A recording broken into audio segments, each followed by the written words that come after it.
Guys, welcome back to my new vlog. Har Har Mahadev, જય Shri Krishna, good morning.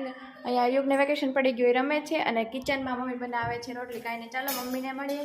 Mummy, હર હર મહાદેવ. હર Har Mahadev. યુગને vacation પડી ગયું છે હવે તો તને મજા આવે છે? એને તો બહુ મજા આવે છે. મને નો આવે ને, મોડા ઉઠે એટલે મજા જ આવે. વહેલા ઉઠે ઈ જ આજે 8 વાગે ઉઠી ગયો તો આજે 8 વાગે ઉઠો, પણ પછી ફ્રી ટાઈમ ટુ ટાઈમ નાવાનો જાવ તો હું કરું બોલો? ફ્રી થાવ? એક દિવસ 8 વાગે ઉઠો તો કાંઈ રોજ માટે ન ગણાવી દેવાનું હોય કા મમ્મી? યુગ અહીંયા જમવા માટે બેસી ગયો છે. આજે જમવામાં છે ગુવારનું શાક, રોટલી, છાશ અને મારે બેસવાનું છે જમવા માટે અને મમ્મી એના માટે રોટલો બનાવે. મમ્મી તને રોટલી ન ભાવે? મને રોટલી ઓછી ભાવે, રોટલો જ ભાવે. ગાઈસ, અહીંયા યુગ કરે છે સંધ્યા આરતી, તમે જોઈ શકો છો. ગાઈઝ, કિચનમાં મમ્મી બનાવે છે રોટલા. આ છેલ્લો રોટલો બને છે અને અહીંયા બનાવે છે ગાંઠિયાનું શાક. તો આજે જમવામાં છે ગાંઠિયાનું શાક અને રોટલા. બધા આવી જાજો. અને આજે મમ્મી ગઈ હતી બહાર. મમ્મી ક્યાં ગઈ હતી?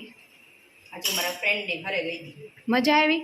બહુ મજા આવી. ફ્રેન્ડના ઘર તો મજા જ આવે ને. એ વાત એ સાચી છે.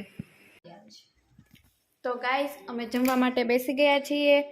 યુગ અને મમ્મી એના સિંહાસન ઉપર બેસી ગઈ છે. આજે જમવામાં છે ગાંઠિયાનું શાક, રોટલો, ભૂંગળા અમે ચોળેલું લીધું છે અને દૂધ છે. યુગુએ પણ ચોળેલું લીધું છે અને મમ્મી અહીંયા એનું ચોળેલું કરી નાખ્યું છે.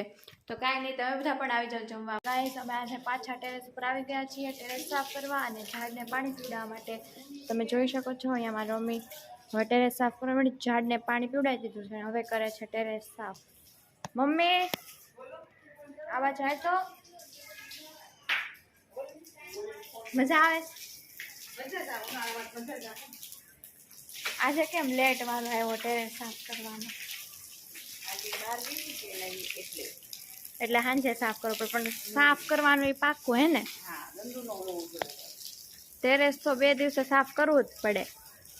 આ સાથે હું મારો આજનો બ્લોગ અહીંયા પૂરો કરું છું. તમને મારો બ્લોગ કેવો લાગ્યો એ મને કમેન્ટમાં જરૂર કહેજો અને મારી ચેનલને લાઇક, શેર અને સબસ્ક્રાઇબ કરી દેજો. તો મળીએ કાલે એક નવા બ્લોગ સાથે. ત્યાં સુધી બધાને મારા જય Shri Krishna, Har Har Mahadev, good night, bye by.